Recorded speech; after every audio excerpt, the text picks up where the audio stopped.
Longed, poor thing, I have no doubt, to cry alone over the grave of the dear father to whom she had been all in all, and to give way for one little half hour, uninterrupted by sympathy and unobserved by friendship. But it was not to be. That afternoon, Miss Jenkins sent out for a yard of black crepe, and employed herself busily in trimming the little black silk bonnet I had spoken about. When it was finished, she put it on, and looked at us for approbation. Admiration she despised.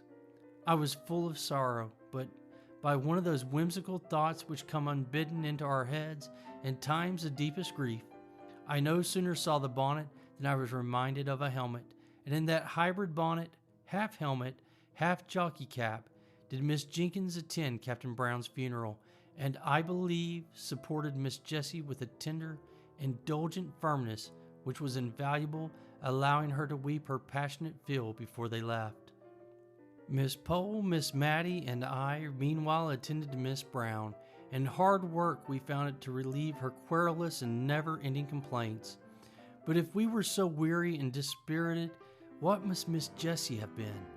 Yet she came back almost calm, as if she had gained a new strength.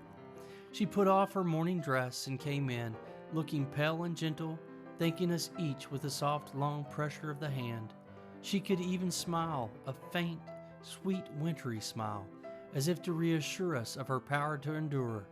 But her look made our eyes fill suddenly with tears, more than if she had cried outright. It was settled that Miss Pole was to remain with her all the watching livelong night, and that Miss Mattie and I were to return in the morning to relieve them and give Miss Jessie the opportunity for a few hours of sleep. But when the morning came, Miss Jenkins appeared at the breakfast table, equipped in her helmet bonnet, and ordered Miss Mattie to stay at home, as she meant to go and help the nurse. She was evidently in a state of great friendly excitement, which she showed by eating her breakfast standing and scolding the household all round. No nursing, no energetic, strong-minded woman could help Miss Brown now. There was that in the room as we entered which was stronger than us all, and made us shrink into solemn, awestruck helplessness. Miss Brown was dying. We hardly knew her voice. It was so devoid of the complaining tone we had always associated with it.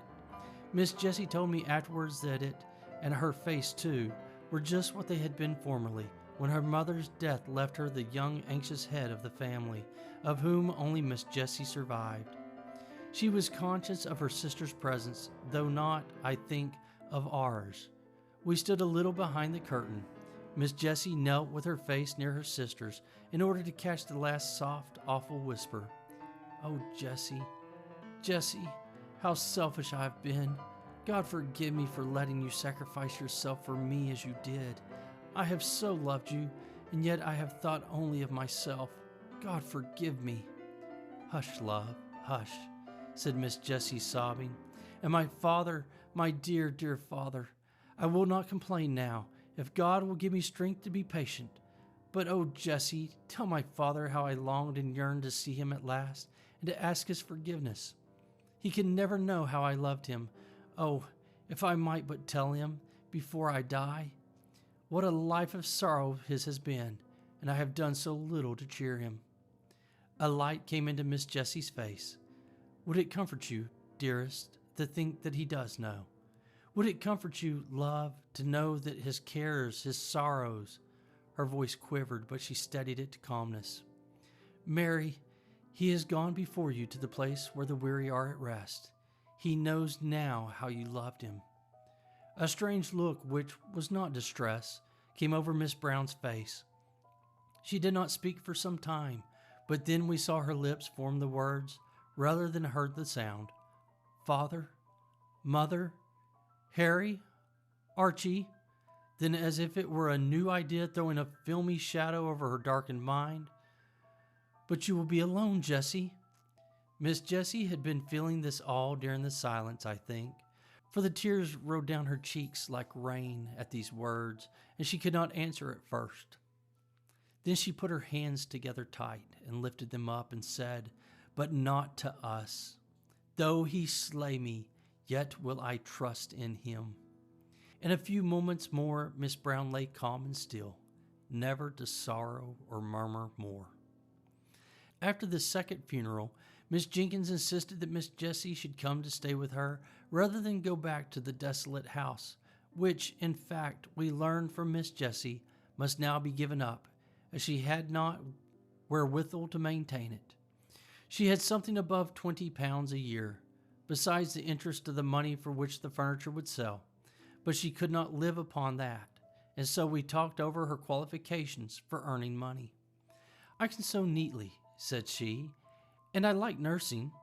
I think, too, I could manage a house if anyone would try me as a housekeeper, or I would go into a shop as a saleswoman, if they would have patience with me at first." Miss Jenkins declared in an angry voice that she should do no such thing, and talked to herself about some people having no idea of their rank as a captain's daughter. Nearly an hour afterwards, when she brought Miss Jessie up a basin of delicately made arrowroot, and stood over her like a dragon until that last spoonful was finished, then she disappeared. Miss Jessie began to tell me some more of the plans which had suggested themselves to her, and insensibly fell into talking of the days that were past and gone, and interested me so much I neither knew nor heeded how time passed. We were both startled when Miss Jenkins reappeared and caught us crying. I was afraid lest she would be displeased, as she often said that crying hindered digestion, and I knew she wanted Miss Jessie to get strong. But instead, she looked queer and excited, and fidgeted round us without saying anything. At last she spoke. "I have been so much startled. No, I've not been at all startled. Don't mind me, my dear Miss Jessie. I've been very much surprised. In fact, I've had a caller, whom you knew once, my dear Miss Jessie." Miss Jessie went very white, then flushed scarlet, and looked eagerly at Miss Jenkins. "A gentleman, my dear, who wants to know if you would see him." "Is it—" "It is not," stammered out Miss Jessie, and got no further. "This is his card," said Miss Jenkins, giving it to Miss Jessie, and while her head was bent over it, Miss Jenkins went through a series of winks and odd faces to me, and formed her lips into a long sentence, of which, of course, I could not understand a word. "May he come up?" asked Miss Jenkins at last. "Oh, yes, certainly," said Miss Jessie, as much as to say, "This is your house. You may show any visitor where you like." She took up some knitting of Miss Mattie's and began to be very busy, though I could see how she trembled all over. Miss Jenkins rang the bell and told the servant who answered it to show Major Gordon upstairs, and presently in walked a tall, fine, frank-looking man of 40 or upwards. He shook hands with Miss Jessie, but he could not see her eyes. She kept them so fixed on the ground. Miss Jenkins asked me if I would come and help her tie up the preserves in the storeroom, and though Miss Jessie plucked at my gown and even looked up at me with begging eyes, I durst not refuse to go where Miss Jenkins asked.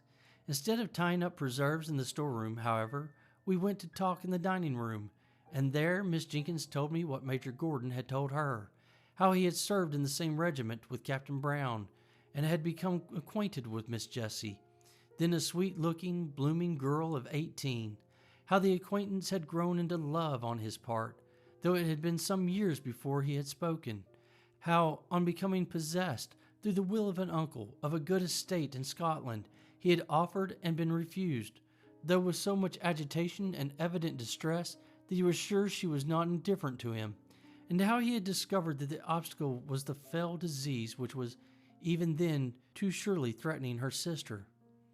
She had mentioned that the surgeons foretold intense suffering, and there was no one but herself to nurse her poor Mary, or cheer and comfort her father during the time of illness. They had had long discussions, and on her refusal to pledge herself to him as his wife when all should be over, he had grown angry and broken off entirely and gone abroad, believing that she was a cold-hearted person whom he would do well to forget.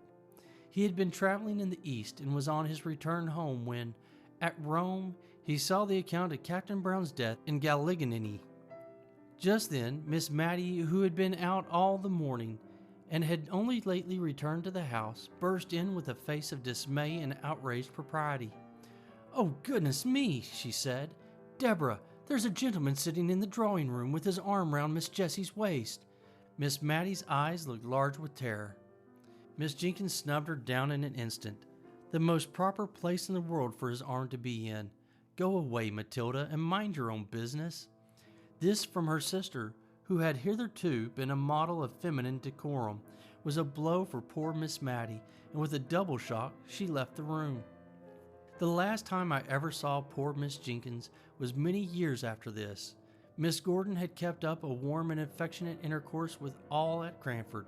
Miss Jenkins, Miss Mattie, and Miss Pole had all been to visit her, and returned with wonderful accounts of her house, her husband, her dress, and her looks.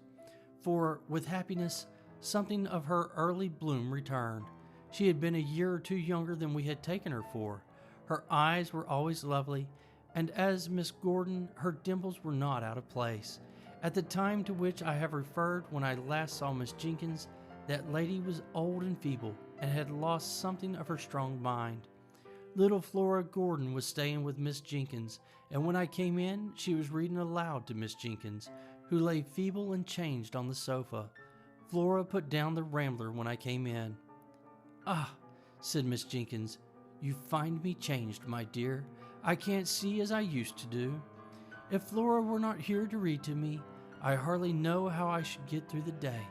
Did you ever read the Rambler? It's a wonderful book, wonderful, and the most improving reading for Flora, which I dare say it would have been if she could have read half the words without spelling, and could have understood the meaning of a third. Better than that strange old book with the queer name poor Captain Brown was killing for reading. That book by Mr. Boz, you know. Old Paws, when I was a girl. But that's a long time ago. I acted Lucy in Old Paws." She babbled on long enough for Flora to get a good long spell at the Christmas carol, which Miss Mattie had left on the table.